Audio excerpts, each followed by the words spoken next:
Welcome to We Give an F12, the podcast about IT, managed services, and cybersecurity that makes your business more productive and secure.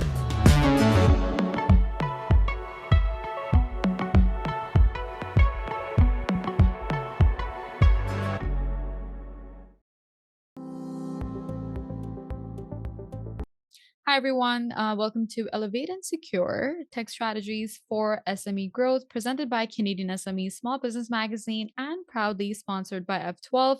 This roundtable podcast series is designed for small and medium sized businesses ready to harness technology for growth and resilience.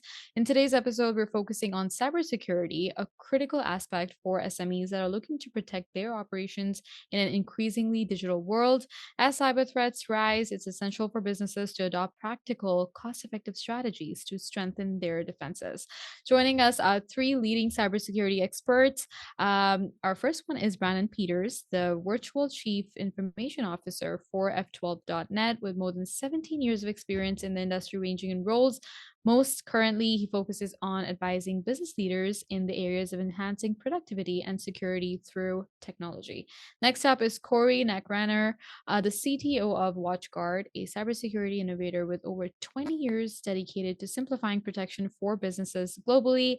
And last but not least, we have Brandon Dobrik, the head of product management at Blackpoint, where he leads the development of tools that proactively identify and mitigate cyber threats. Together, they'll share insights into current cybersecurity trends, emerging threats, and practical steps that Canadian businesses can take to secure their digital future. So let's dive in. Corey, Brandon P, and Brandon D, welcome to Elevate and Secure. It's a pleasure to have you all with us. How are you? Great. Thanks so I'm much for having great. us. Yeah, pleasure to be here. Very pleased to have you all with us. We look forward to learning from your expertise and perspectives on building resilient cybersecurity frameworks for SMEs.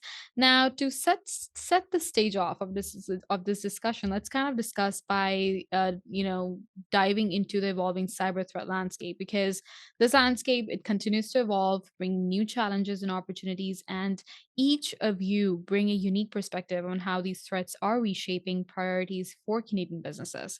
So, from your experience, whether managing IT infrastructure, developing cybersecurity products, or leading threat detection, how has the evolving threat landscape reshaped priorities for Canadian businesses over the past year?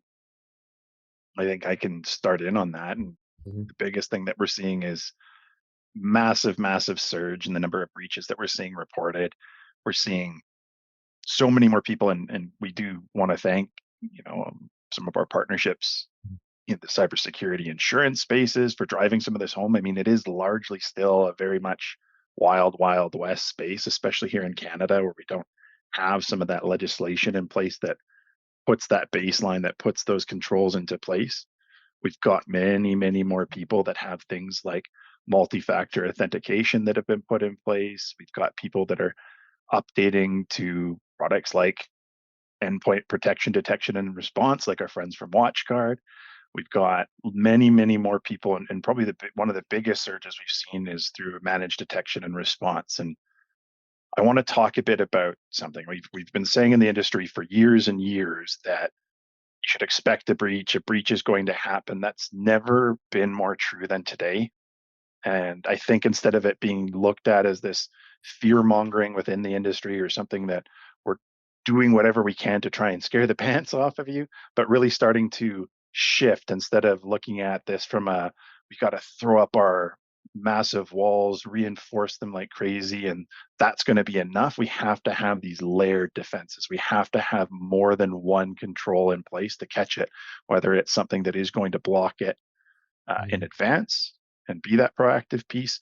We do still have, as everybody on the call knows, staff and users, the human element being a big part that allows things into our environment. So we have to have those safety nets that can capture the pieces that do get through when it does happen, making sure that we're focusing on that, not so much on preventing the breach only, but also when it does happen, having those technologies and those tools in place to make sure that it's mitigated to the most extent that it can possibly be.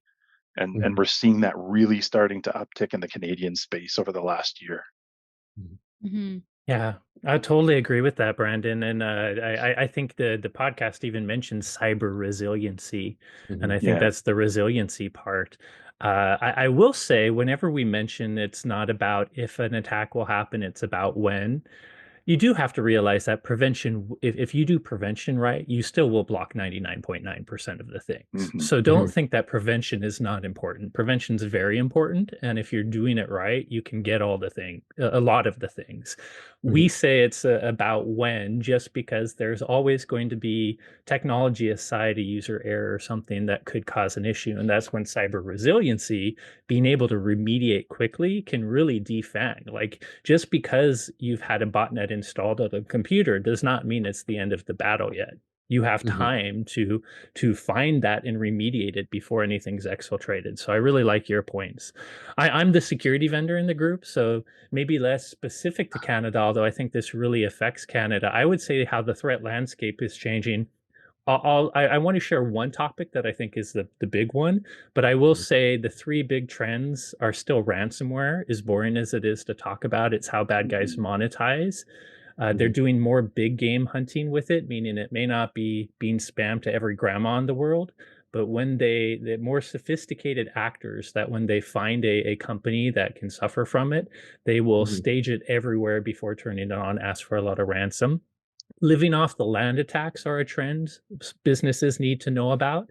And that's a Hmm. fancy way for using your own tools against you, whether it's Windows PowerShell, whether it's JavaScript, whether it's even logging into your own endpoint management system because of a lost credential and lack of MFA, and literally using your security controls to deliver threats. That's all classes of living off the land attacks. And Hmm. bad guys are adopting them because living off the land attacks traditionally use legitimate tools. How do you tell a good use of a legitimate tool from a bad use? It's a little harder without threat hunting, which I'm sure Brandon D will talk about. And the final Hmm. thing I want to remind people of is digital or software supply chain attacks, which I think in the threat landscape, whether it's finding a vendor you trust and infecting their supply chain, or maybe finding repositories, software repositories that every product and every company uses and infecting those. Those are some of the big trends that I think are changing cybersecurity and how products have to work. But that's really trends I think everyone talks about. The one I really want to point out to Canada is I hate to use buzzwords, but AI. AI Hmm. is a situation where it is such a powerful technology, and I believe power technology is benign. It's not good or bad. It's how humans and society use it that define it. But AI is this asymmetric, powerful technology that if you haven't jumped on as a business just to get efficiencies and productivity gains, you might be a little behind. I'm a little bullish about AI in that I think you should Hmm. start exploring it. It's a Hmm. nascent technology, though, meaning very, very new, at least to the people using it. And that means that they haven't thought about secure design. So we're already seeing in the threat landscape, bad guys use social engineering a lot to improve and automate social engineering. Hmm. Things like spear phishing, like everyone knows the easy to catch phishing. Spear phishing is harder. Spear phishing is I have to learn about my victim. There's a lot of places to do that, but that traditionally that's been a manual process. Go to Corey's Facebook feed and Instagram, check out his LinkedIn page, and send a really targeted email. Spear phishing is effective for attackers, but it's been held back by that manual human capital of learning about somebody. Large language models, natural language processing, AI, it's taking all that away. It's now to the point where not only can they automate spear phishing emails, but Palo Alto, the FBI, we've seen them make deep fakes where they steal your CFO's likeness, Yeah. video and audio, and trick you.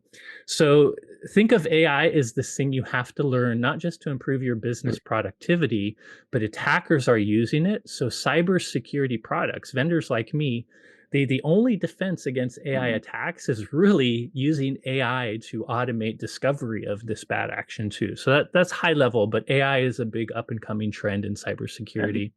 and I want to It, jump in really, really quickly here about just some stats because we've been preaching deep fake. I feel like for like 4 or 5 years, this is coming. It's not coming anymore. It's here. Mhm. This is Mhm. something that very much, I think I saw some stats that it was up about 4,000% for you guys south of the border. But for us Mhm. in Canada, we're still seeing 400% increase in Canada, and we Mhm. tend to follow very much in your footsteps. So I only see that going a bit further. Sorry about that, Yeah, Brandon no D. worries. No, you're good. You're good. It's funny because I think I just wanted to piggyback on what Corey was talking about there with a broader trend that we've been seeing, which is a shift in a lot of the market from what we used to call targeted campaigns to targets of convenience. Due to the accessibility of these technologies that Corey was talking about, the whole process of reconnaissance and weaponization, payload delivery, initial compromise now is largely automated, right? Yeah. What when I was a young security professional, right, we sort of called dorking was a massively manual Google process can all Dorks. be Yeah. done now, right? Yeah, yeah.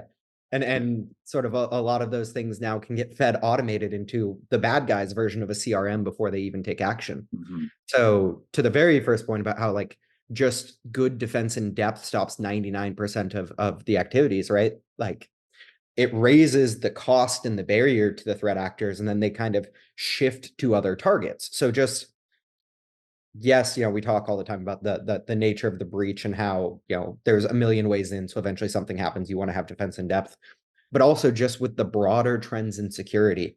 If you're focusing on good hygiene, if you're focusing on good diligence, if you're focusing on setting up your multi-layered checks, using your MFA, setting conditional access policy, just basic hygiene, it's actually massively reducing the likelihood that you are targeted by one of these automated breaches that, Yeah. lead to a vast majority of like BEC campaigns that are targeting SMBs. Mhm.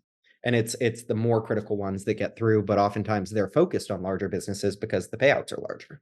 Hmm. I've used the joke before that a group doesn't have to run faster than the bear. They just have to run faster than the slowest person. So if you're doing the better cybersecurity hygiene, then the ones that aren't even covering the basics, they're the ones that'll probably get popped. Yeah, it's Can you it's such an imagine if you interesting were, trend. yeah, can you imagine if you're living in a world where all you were doing was hunting all the time because you always had somebody in there? Like you have to have those layers Yeah. in place in front of it. Otherwise, what are you doing? Oh, nightmare. Yeah. There's a second piece that goes along with it that's really interesting, which is the trend to focus on the identity. Um, Yes. so I think this is a byproduct of the fact that the new network is so much more nebulous than where it used to be, and that so much of our network is now outside of our control, right? I remember at one point it was all about encryption at rest, right? People walk in, they Yeah. get access to something, you got to be encrypted. Mhm. Now with shared services, with cloud services, with SaaS tools, et cetera, it's nobody's going to walk into an Amazon data center and plug in and need to worry about decrypting your things. Instead, Yeah. it's do you have the identity that gives you the access to all of these points and that can track across environments and things like that. So that's the second trend I would call out that we've really been seeing is a Absolutely. focus on. Yeah. Yeah, and we see how we battle against the ways that they're getting access to those identities, the Mhm. man in the middle attacks, people accessing from unsecured networks without proper VPN encryption on their data. The number of times now where we've seen it, instead of being like, oh, well, our password got compromised and they've got the password through a brute force, and this is happening more and more often. They've taken the entire session. They've Mhm. intercepted the session tokens, and they just have to insert that and they're in. They don't have to use your password. They don't have to use your MFA. They're now through those layers of security. Mhm. So having those best practices like the hygiene that Corey talked about in place ahead of time can really, really save you and cut down on the amount of time you're Mhm. spending hunting. No, it's quite clear that Canadian businesses they need to adapt rapidly to these Mhm. emerging threats that you all discussed. Again, thank you all for your insights. Now we understood from what we understood is that staying informed on these evolving cyber threats is essential for businesses to protect their assets and maintain resilience in this dynamic digital landscape. And listeners, on that note, as cybersecurity threats evolve, so must your defense strategy. So please stay proactive, regularly assess your security measures, and be prepared to adapt to the latest challenges. Now, moving forward, let's talk about why or how can the small business owners better utilize the cybersecurity tools that are available, because many SMEs they have access to the robust, cybersecurity tools, but they often struggle with the effective implementation. So let's explore how businesses can better leverage these resources. Um, What are the biggest gaps that you three have seen between the cybersecurity tools available on the market and the way businesses are currently implementing them? Mhm. I can jump in with a few things and then let the others follow for sure. One, I would say I'm speaking mostly the SMEs. My company serves small to medium businesses and mid market, and I think Poneman Institute has a stat that the average company uses around 45 security tools, and each one requires maintenance, training, understanding it, configuring it. And to me, one of the biggest gaps is having to have 45 different security tools.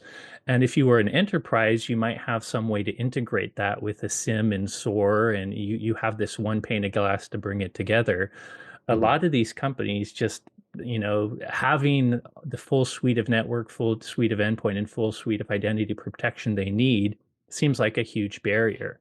And Mhm. that's where I see companies like me trying to become a platform where we cover network security with easy suites, we cover endpoint security with easy suites and an identity, and we bring them in one pane of glass. And by doing that, you get a lot of efficiencies where now it's not just the endpoints and the network security working in a siloed fashion, but we can use things like machine learning, which is technically AI, to our advantage and start to automate some correlations so that you definitely will benefit from human threat hunters looking for stuff.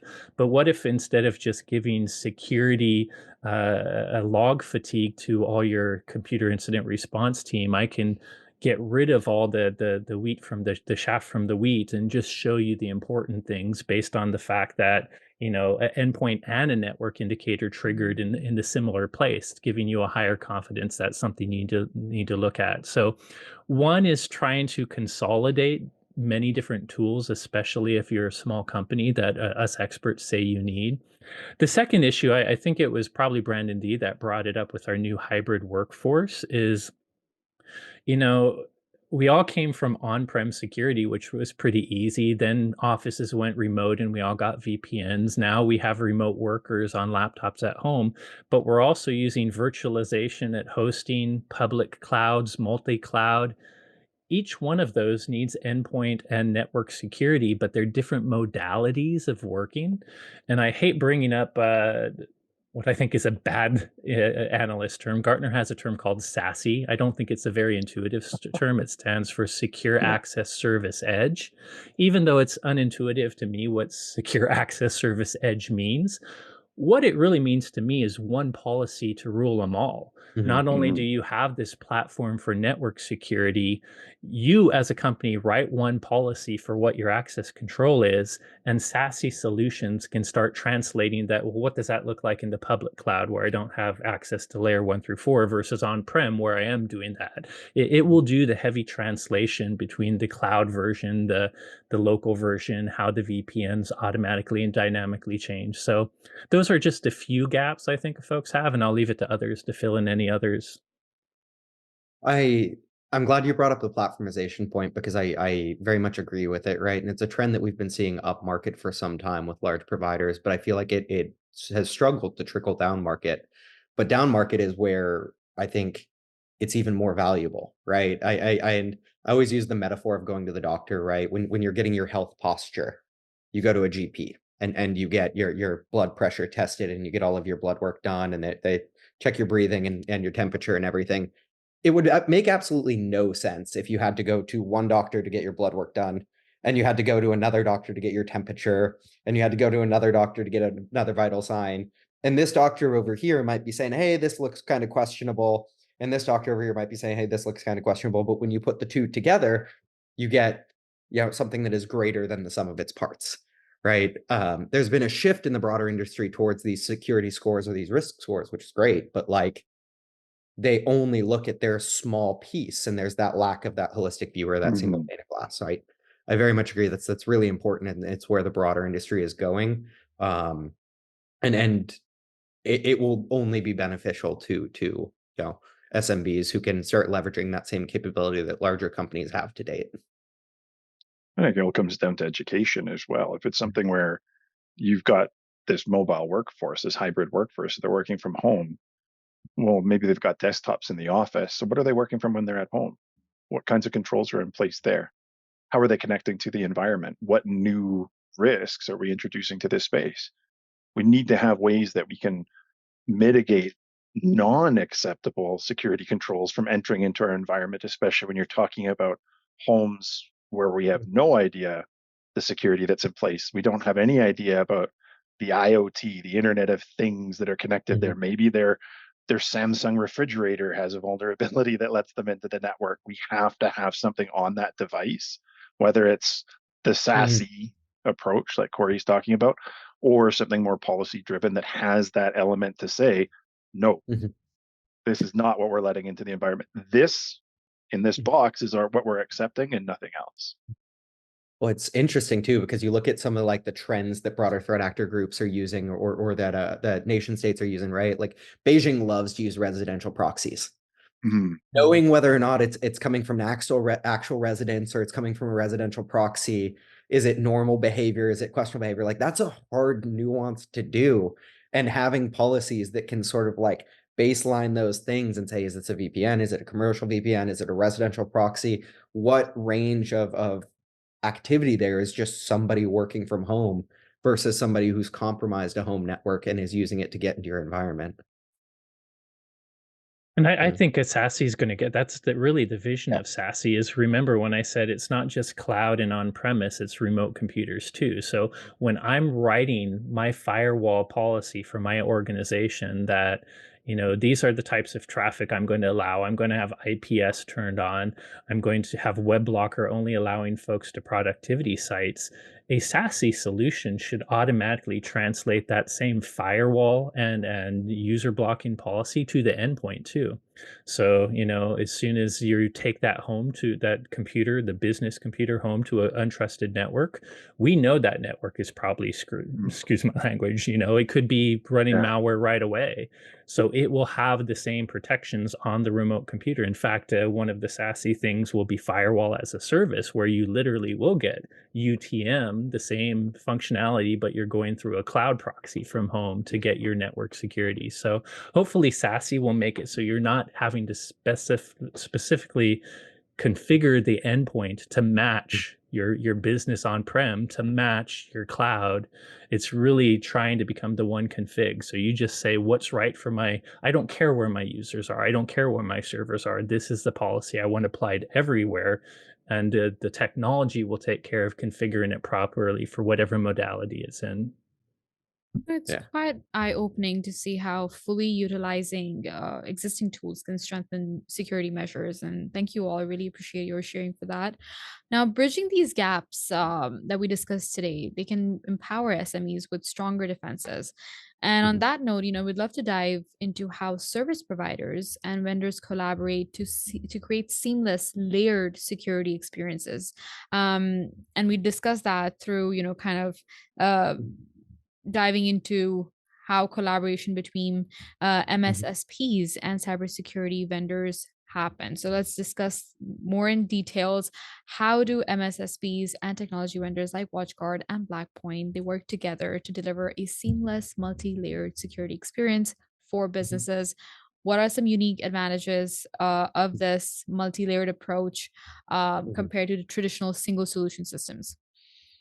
Yeah, I think I'll hop in on this one as the resident managed security guy. Um, so it's interesting, right? In security, we like to say that known good is really easy. If it's known good, you allow it, it's benign, it's simple. Known bad is also really easy, right? You block it, it's bad.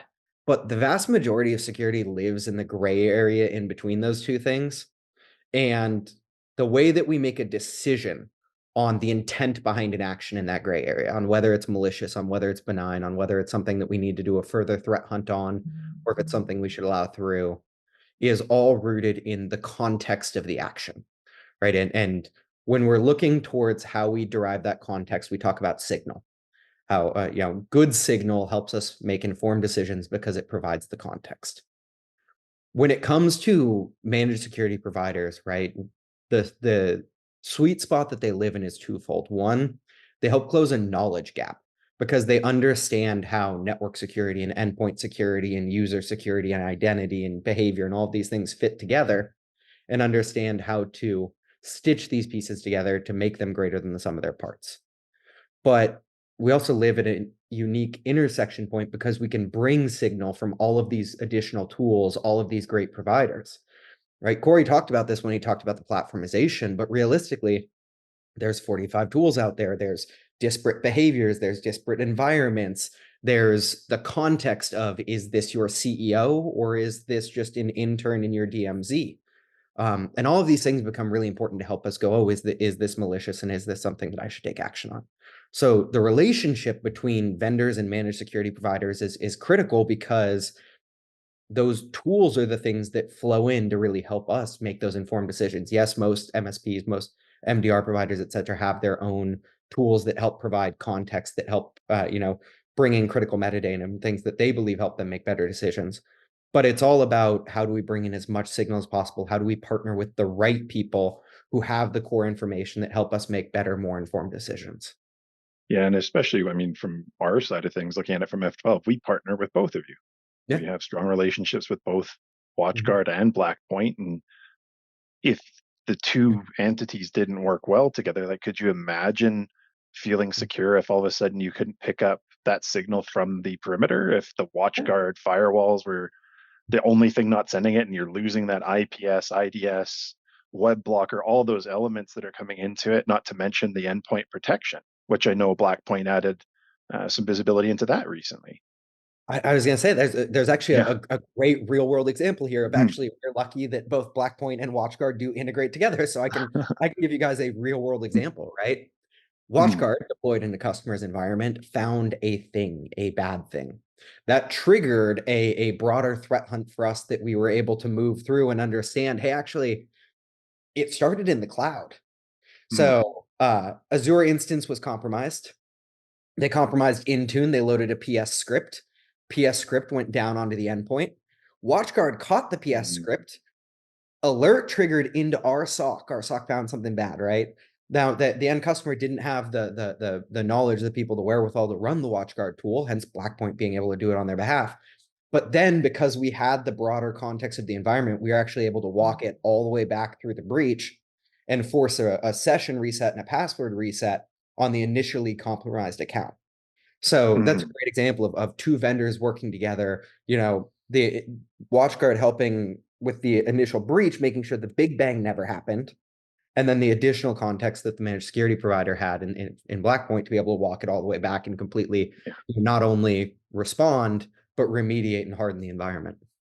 And I think there's an element of, I mean, we talked a bit about it in the last question, and it ties in very well here. And I know, like Corey, you mentioned some of the things where, oh, we want to get down to as few tools and single panel and that type of thing. But you also mentioned the living off the land. And that's Mhm. sometimes where it's a good, beneficial element to have multiple vendors, not 45, 2, 3. Let's bring in You Brandon B's definitely need doctor the threat analogy. hunter for living off the Right, land. Yeah. You need the right, service provider. Yeah. right. Bring in the doctor, having that second opinion, having that Mhm. second thing where, okay, there's a living off the land attack happening in this one vendor, but we've got another one that doesn't have that happening, that's able to kind of Mhm. double up and do that checking. There's value to that as well. I mean, Absolutely. until we get to a point where we know that's built in such a way where it just happens inherently within that one program, maybe AI is the answer to that, maybe not. We'll have to We'll see. see. Yeah. Either way, I mean, I agree with everything you said. The vendor perspective is, you know, I'm a vendor. I would love people to adopt my Mm. platform and use my stuff, the stuff I sell for everything. But even if they used every, my identity, my endpoint, my network, there's other Mhm. aspects of security that aren't in those places that they need to integrate too. So Mhm. the way we deal with it is, one, we need integrations. We need to work with other stuff. For instance, we have what's called a XDR, extended detection and response strategy, where bringing our network, endpoint, and identity together can give just an end customer ability for our tool to automate catching more that it couldn't before. But there's still many indicators that they're indicators of potential badness, but without a threat hunter to look at them, they're not preventative. And Mm. that's where you really need managed security services. We build tools specifically for managed service providers and managed security providers to build the service around. So, we're never going to do everything. So one, open XDR. We're now bringing in content from switches and anything that has syslog, other firewalls, and bringing that into our stuff. Making sure the managed security service provider can get it. A lot of our products have SIM feeders. What Brandon uses, it might be his own tool. He might be getting indicators from my endpoint, but he's bringing in all kinds of indicators from other things too. So I need to export my data, which is the important part for him. So he has a way to use it, normalize it, and see stuff. And that's what we do with things like our SIM feeder. Indicators of compromise and attack. Both of those are things that our EDR product does. But to your point, IOA can catch an indicator of an attack that might be a living off the land attack, or it just might be an administrator doing PowerShell who maybe base 64 decoded something. It takes a threat hunter to, we can't just block something on a low confidence indicator of attack, but we can bring all that telemetry to Brandon to do his job and do the important threat finding. And the other way we collaborate too is there may be telemetry our product's missing too, right? We have good telemetry in many cases, but maybe there's something Brandon knows that if he can see that, our product could bring that to him. There's more he and his team could find. So I think it's one, we just take a strategy of being open XDR, of making sure that we take logs from other things. We export our logs and telemetry in ways the managed service providers can use, and that we talk to them to see if there's things we're missing or things that aren't as useful. But at the end of the day, we're just a security product, and it's the service around it that matters. And we rely on F12 and on Brandon to really protect your customers, and because these SMEs, once a product's configured, they probably don't have a security team. It's probably someone in IT. And the products, well, yeah, they can prevent certain things automatically. The major attacks are things, there's a lot of information from our products, but you need to take action. And that's where MSPs and MSSPs come in. So those services are critical to us. And we want to make sure our products meet your guys' needs there. And I had somebody ask me the other day, just saying, hey, doesn't Microsoft do this? Shouldn't Microsoft step up and start putting this in place? And the answer is, yeah, and they do, but very much to Corey's point, they provide the product. Yeah. They can provide the service, but there's other barriers to entry for that. Usually dinero, the money question there. But otherwise, just having it sitting there on its own is not enough. Yeah. It's not going to protect you from everything without somebody actively pursuing. The power of collaboration is quite evident from the conversations between you three, and having a layered approach really enhances resilience significantly, making it more accessible and effective for SMEs. Now, moving forward, let's talk about advancements in proactive threat detection, because with an increasing emphasis on proactive measures, innovations in threat detection and response are transforming how businesses approach cybersecurity. Now, what advancements or innovations are shaping the way organizations should approach proactive threat detection and cyber resilience? Yeah, I'll jump in on this one again, guys, if you don't mind. Oh.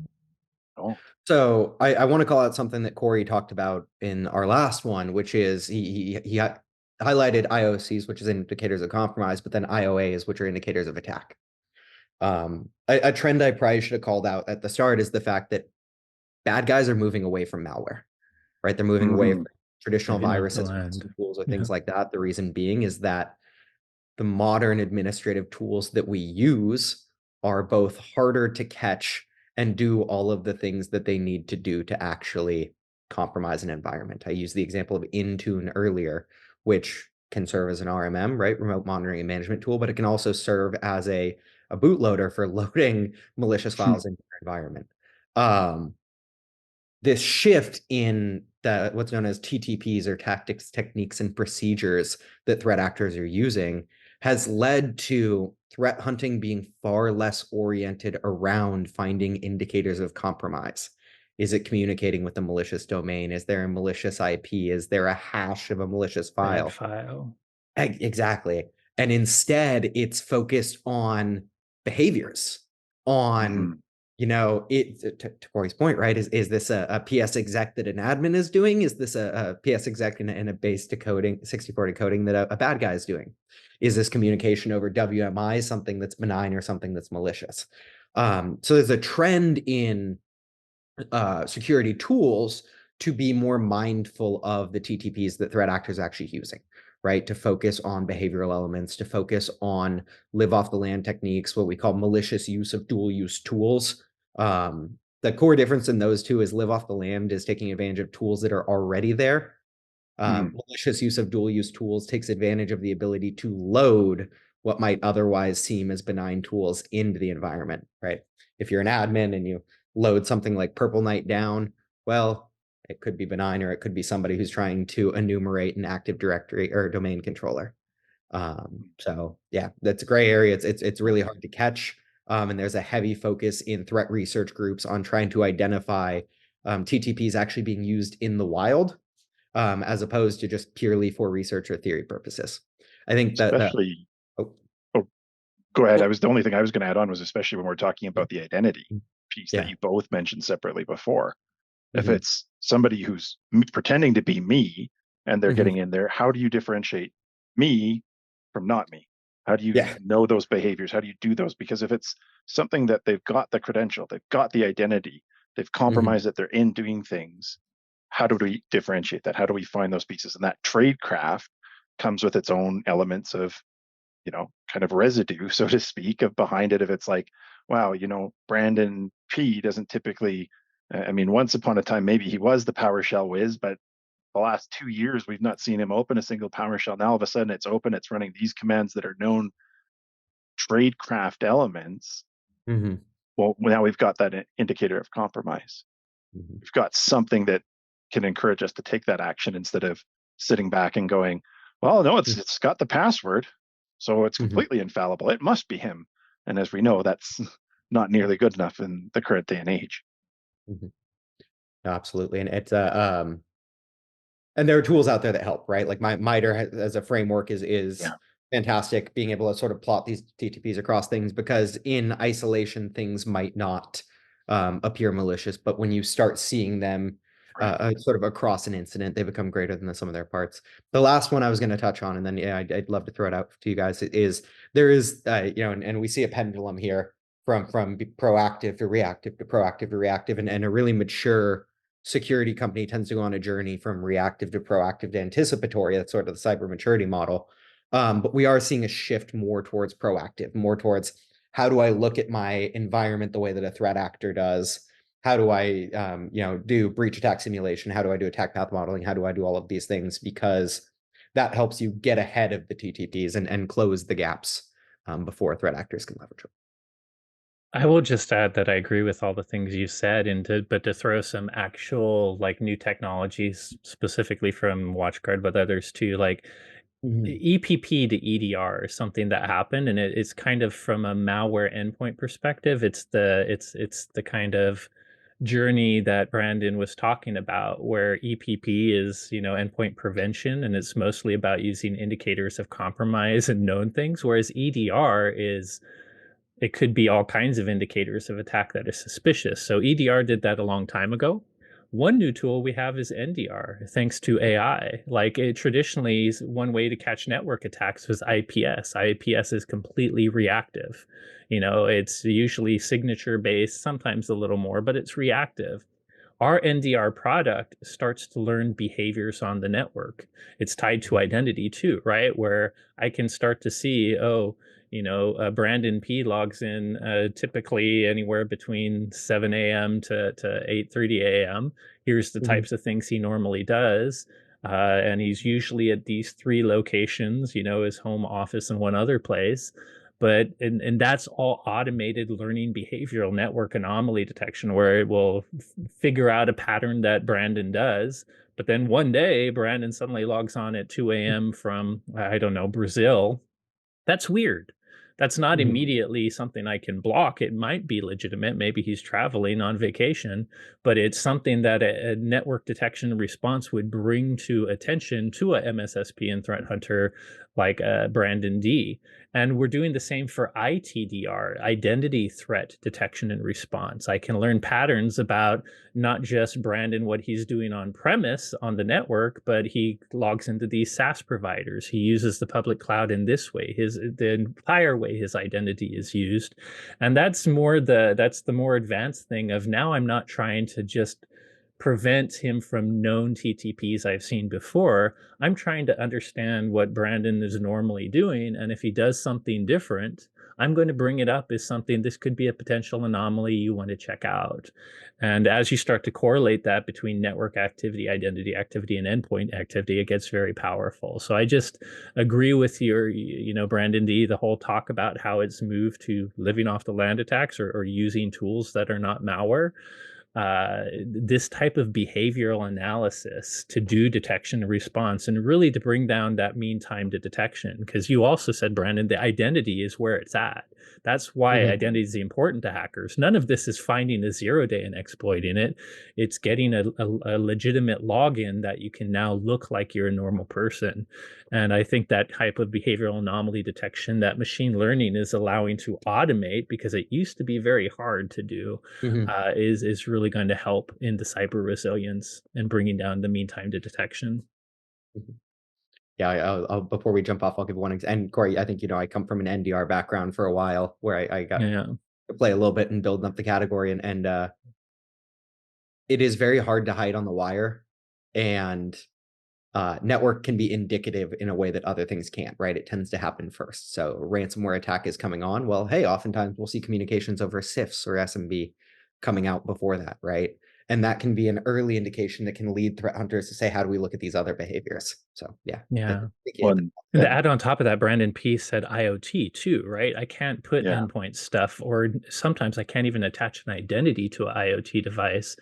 But IoT device's behavior on a network should be like, it's one of the easiest things to figure out if it's gone bad, because an IoT device should be doing one thing over and over regularly.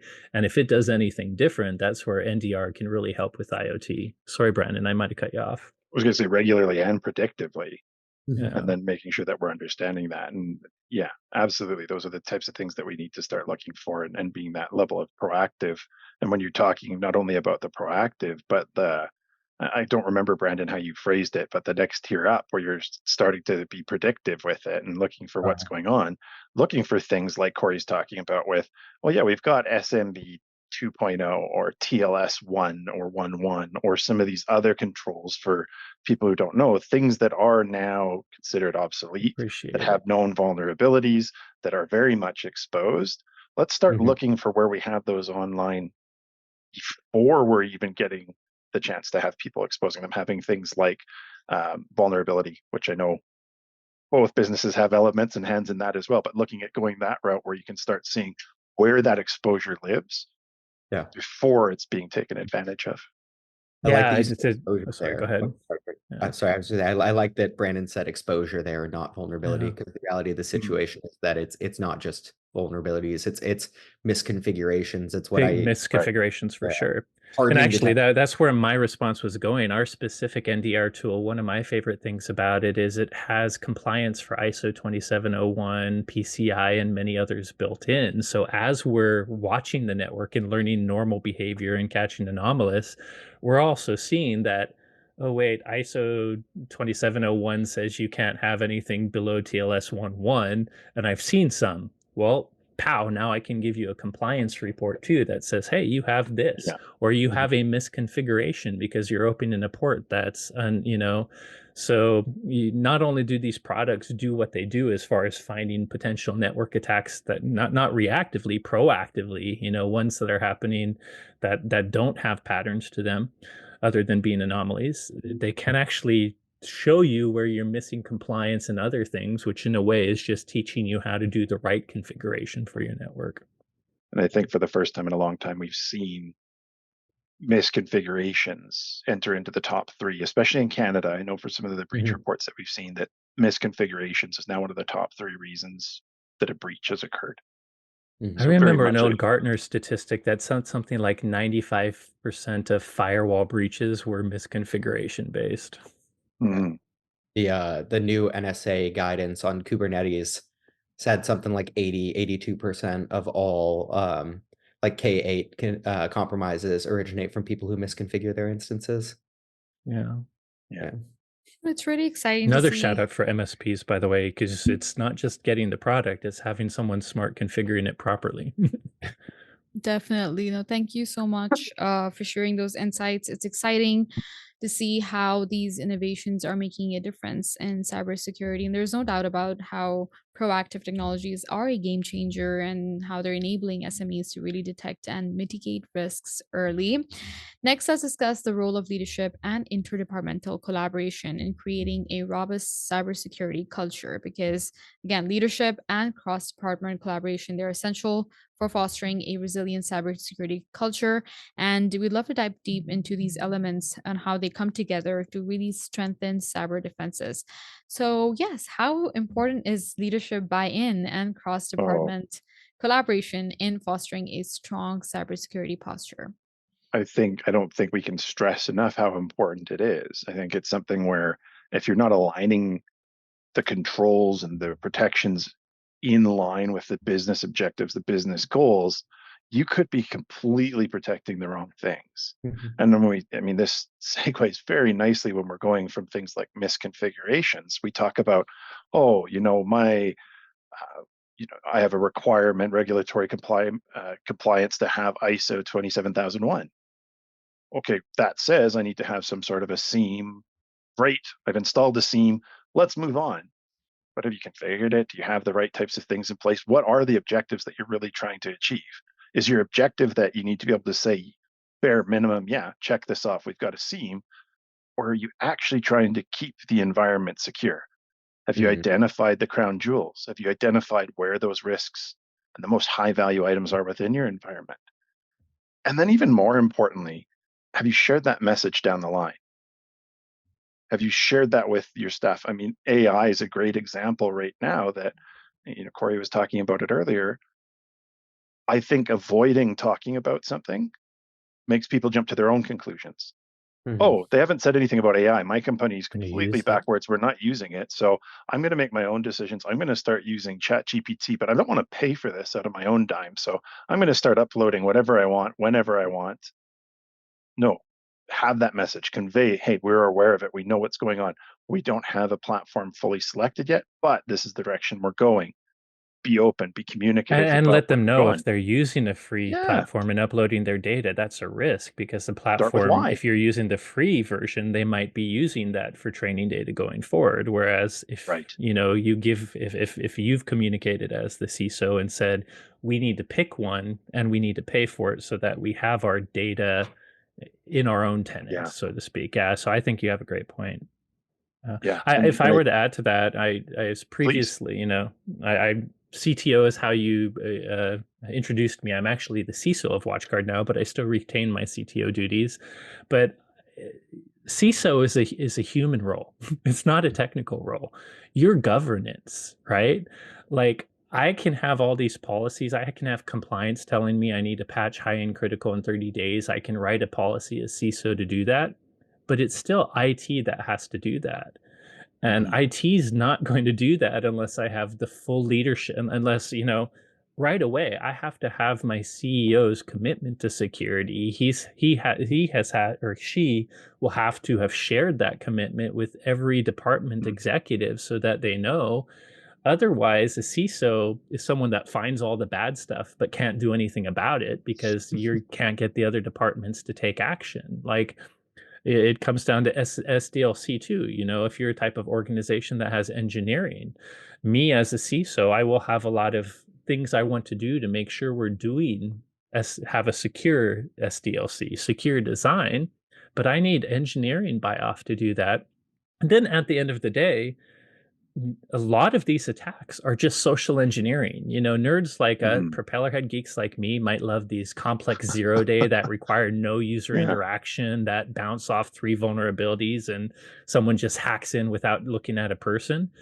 That's rare. It's usually a user mistake. So just getting Mhm. your users on your side, finding a way to promote the right behavior is completely a human role. I've learned as a All Yeah. my way up in security, I've been a technical person figuring out the technical issues. But at the end of the day, this is a human role that really takes leadership buy-in just for budget and focus alone, let alone solving the problems do require other departments to do things.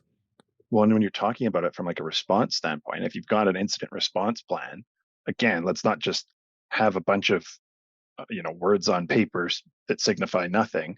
Let's have understanding of, okay, what are the critical parts of the business? As the CEO, I need to understand where that priority needs to be given. I need to understand what types of communication needs to go out to Legal, marketing. shareholders, staff, partners, customers, whatever that case is going to be. I also, and we've seen this in the past before, we've seen it in many different industries, we've seen it in many different business types. You have to foster that culture that it's okay to make a mistake, that it's okay to click that link, to download this file, to do that, as long as you come forward, as Yeah. long as you're not trying to obfuscate it and cover your tracks. And I think at the moment that leadership steps in and starts saying things like, if I find out that you've fallen for one of these super high tech artificial intelligence based deep fake scams, well, your job's on the line, you're gone.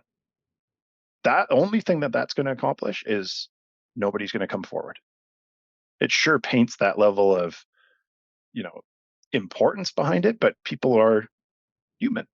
They're going to make mistakes. Yeah. We don't know what they're going through. We don't know the deadlines. We don't know the crunch that they have. And if we put that type of a limitation in them, that the first mistake you make, you're, pardon the saying, your ass is grass, then we're going to be in a bit of trouble here, because now people are going to be doing what they They're going to can to hide. get in the way. Yeah. Exactly. It's really clear that creating a cybersecurity culture requires everyone's involvement, from leadership to each department. And listeners, remember that cybersecurity isn't just a tech concern, it's a company wide commitment. So make it a part of your business values and culture for lasting impact. Now, as we wrap up, what's that one key takeaway each one of you would like to share with SMEs that are striving to secure their business in today's digital landscape?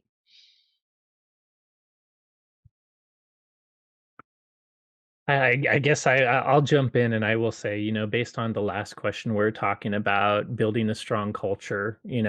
First start with the executives. Like you have to have full executive buy-in, CEO down before anything will happen. Like if one or two executives, say the IT team and the engineering team, want to do cybersecurity, but it's not a focus of the rest of the business, it's probably not. So start with the executives, make sure you have good buy-in for it. After that, I mean, I know it's simple, but I think the right type of awareness training has a lot of, you have to start building a cybersecurity culture. And I think Brandon P already mentioned that I think the problem is old admins have all these jokes about PEBCAC. The problem exists between the chair and the keyboard, meaning the Yeah. user screwed up, or layer 8. It's a layer 8 problem, which means the user screwed up, or loser with the L. And I ID10T. and Yeah. so and when those type of people do security, it's draconian. It's you must do this or else. And I'm upset that you don't know how obvious this is. Yeah. That's not good security culture. The accountants at your company are in accountants because they're very smart people that studied accounting and they know it well. Yes. They didn't study cybersecurity. Same for the engineer. You know what I mean? So being that kind of jerk draconian security person is going to fail. And it's just all about letting them know why this is important to the business, why it's important to them directly, and that it's not about forcing you not to make mistakes. It's about knowing that you're in an area of trust where when you do make mistakes, we just want to know to fix it quickly and to help you not make the mistake again. And the way you build that culture is, just slow awareness training, add some customization, just don't do the boring videos, have your leader in security talk about it too, and just build that type of culture. I think if you get your users aboard, regardless of what technology you have, technology helps, but users sometimes are the gap. So get your users aboard on that security culture. Please, this goes completely against what Corey said there, and I need to specify I very much agree with him. but also please God implement MFA. Yes. Mhm. Just as a baseline, I know it's inconvenient. I know people like to complain about it. I know, but I could never be popped, so I don't need MFA. It's the Oh, highest I hear that too ROI tool, much. I think, Yeah, by the way. It yeah. saves bacon. And all the people that say it's too much friction, they haven't used it. Like you can do passwordless MFA now. You're still looking at your computer, but you Mhm. tie it to a push or another biometric on your mobile phone, and you still have more than one factor. And it's literally less friction than passwords. So I could not agree more, Brendan. Brandon. Yeah. Yeah, Well, and no, I very much agree with you on it. It needs yeah, to start as a culture of education, of support, of like we're all in this together. I think the culture might help you, and especially when you're training them, and this is a problem they face at home, with things like their own banking. And I think if you have the culture, they'll be less angry about the friction. So when you introduce MFA, if they understand why, they Mhm. might be willing to have more roadblocks, Yeah. secure roadblocks, I mean. and I think the other piece that I would like to add on as mine would be test on a regular basis. Don't just take it as a given that these controls that you have in place are doing what they should be. Same thing with backups. Don't assume that, well, it said, green check mark, that means everything's good. Make sure that you can get it back online, make sure you understand the amount of time it takes. And the same thing on the security side of things, not only from your controls in terms of the tools that you're using, but also your staff. We find that that goes a lot further even than the training is, hey, we are actively testing you on a regular basis. It's kind of an example of the right result for the wrong reason, where it's like, Mhm. oh, my company's testing me on this, so I'm going to make sure that I'm not getting caught. When the alternative is, well, the threat actor is going to test me on this and it's going to cost the company $10 million or me personally thousands of dollars. Somehow that doesn't work as well as, oh, I don't want the embarrassment of my company finding out that I failed this simple test. Putting Mhm. these types of things in place creates that level of awareness in a way that is not that level of draconian, where people can see where their own gaps are. They can see uh, from a business perspective that the Mhm. controls that are in place are being tested regularly and not just forgotten about on a day-to-day basis. Mhm. Well, thank you, Brandon, Corey, and Brandon, for sharing your expertise and practical strategies. It's a pleasure having each of you on the show. Again, thank you for your time. Thanks so Thanks, man. much. Thanks, Corey. Thanks, Listeners, Brandon. thank you. And Mhm. listeners, thank you for joining us today for today's discussion with Brandon Peters, Corey Neckrainer, and Brandon Dobrik. We explore essential strategies for SMEs to really enhance cybersecurity, from adopting proactive technologies to building a collaborative security culture.